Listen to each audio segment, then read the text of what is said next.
you're thinking about retirement. Hey, millennials, are you guys screwed?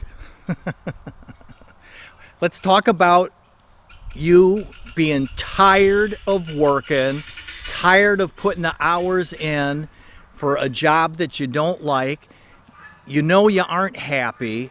So let's talk about the reality of how you can actually retire now.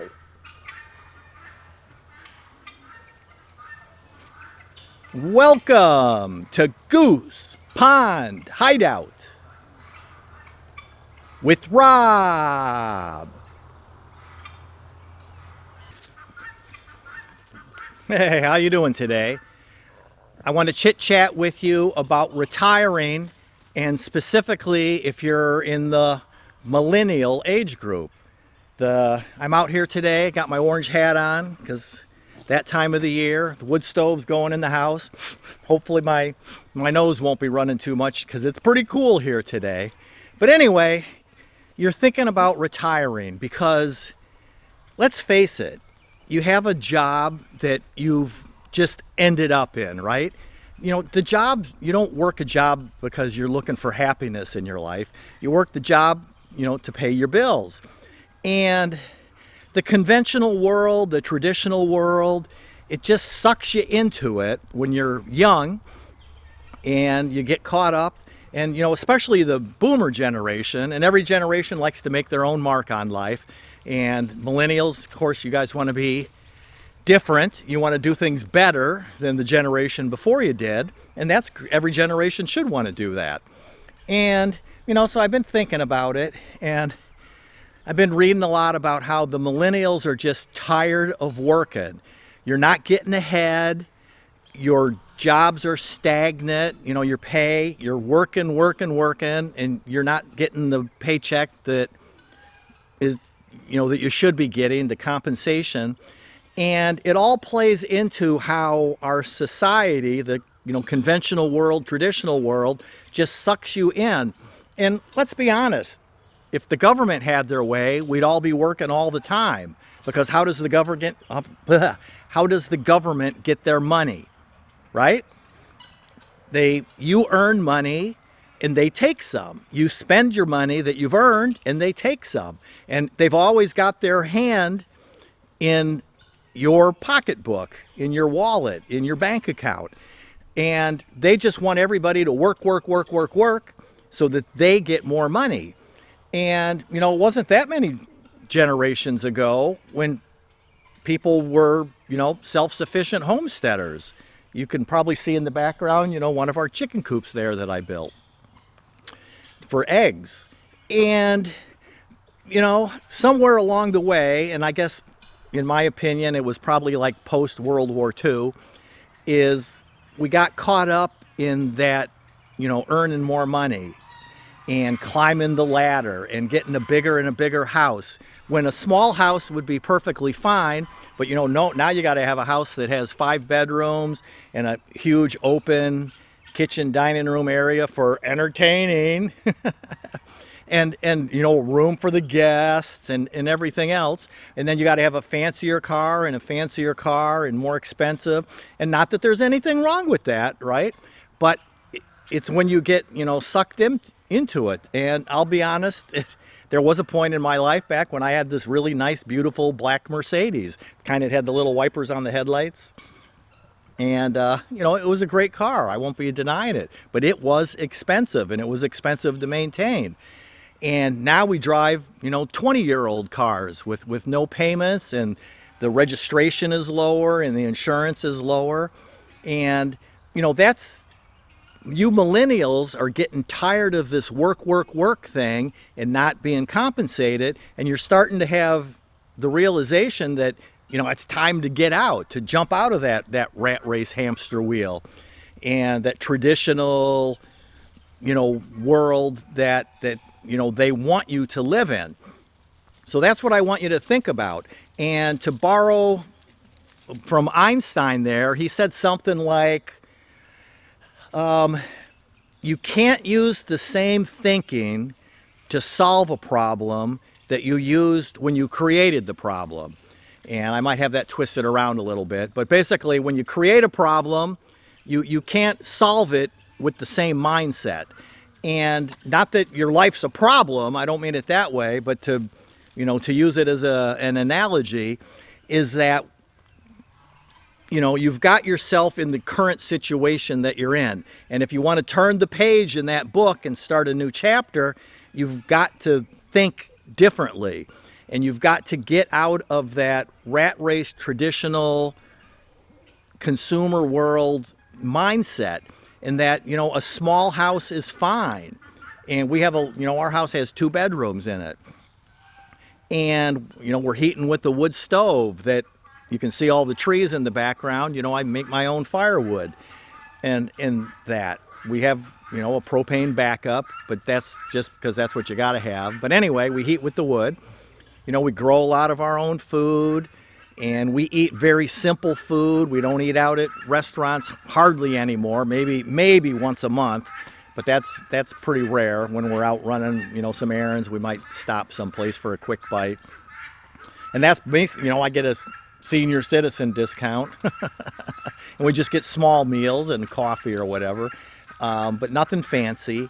And that's, so you've got to, you change that mindset, because not that everybody wants to live on like Little House on the Prairie or the Waltons or whatever, but there's nothing wrong with that, and it makes for your happiness when you live a simpler life. So I'm not saying live in your parents' basement and work in a coffee shop life. You can be on your own, but when you live out in the country, look at how much it costs to live in like New York City. You can make $100,000 a year, and you can't afford to live in New York City. But if you live way out in the middle of no man's land, maybe you just have to make $10,000 or $12,000 a year to pay your bills. And you're on your own. You're having freedom. You're having the flexibility to do what you want to do when you want to do it. And you just need to get out of that rat race. And that's why they keep coming out with these reports that say, to be happy, you've got to, have 4.4 million to, of the American lifestyle and all this crazy stuff. They keep coming out with all these reports because they want you to keep working, to keep you in that rat race hamster wheel, because again, that's how they get their money. Imagine if everybody in the country suddenly said, yeah, I think I'm tired of working. I think I'm just going to homestead and grow my own food, and I'm not going to have a job anymore. What would that do to the economy, right? They just want you got to keep cranking and grinding. That's why they're worried now, why they're, one of the reasons they're letting everybody in across the border, and I don't want to get all political. That's, everybody's got their opinion there. But the point is, people aren't having babies anymore. So, who's going to earn the money? Who's going to have the jobs to keep paying this system?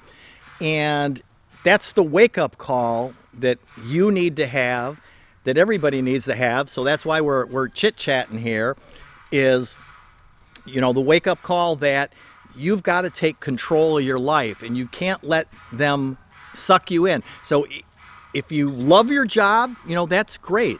But if you're not happy, if your job's not bringing you happiness, if you wish you were doing something else, but you're paying for a mortgage on a big house and paying a $700 a month car payment, and then the interest and everything, insurance and everything on it, and you're just looking for some freedom and some happiness, start thinking outside the box. I don't care for that phrase, but you can't solve the situation that you're in if you keep using the same thinking that you're used to get into the situation that you're in. So, come Monday morning, if you just go back to the grind, and then Tuesday and Wednesday, and you're sucked in, and then Friday, and then comes the weekend, and you're like, okay, this isn't making me happy. I don't want to do this. And then Monday comes around, and you're right back at the same thinking. You got stinking thinking. You got to get rid of that. So that's, what you need to do is look at your problem from a different perspective and see if you can't solve it, if you can't work it out. And maybe working in the coffee shop is exactly what you want to do. That's great. You don't need to make a bazillion dollars to live a happy life. That's the fallacy, is that you can't buy happiness.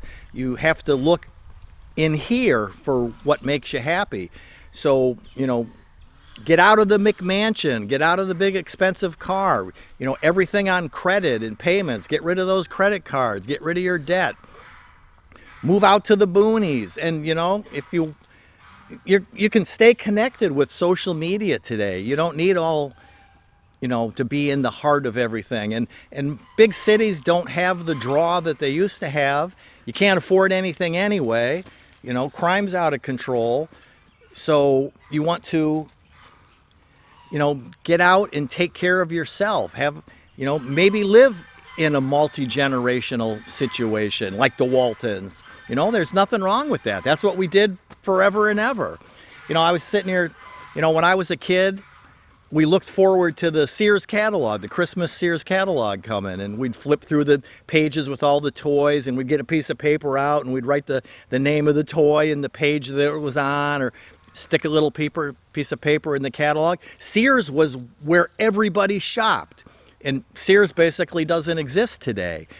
Now we've got Walmart and Amazon. Well, I can guarantee you in 50 or 100 years, they won't exist either. So, that's the point I'm making here with our chatting, is you've got to take control of your life, because the blinders that they put on you, you're not doing it, but they're doing it to you, is the blinders that they're putting on you to keep you in that work lifestyle, is, tear those things off and throw them away, and look to a different perspective of what really makes you happy, and really think about it, and downsize your life, because you don't need the McMansion and the Mercedes-Benz and all of that kind of stuff. And have some freedom, enjoy life every day, because working till the day that you drop, thinking you're going to have that 4.4 million lifestyle retirement, and it's just crazy. So don't get caught up in that. Freedom, flexibility, live life every day. That's how you find your happiness.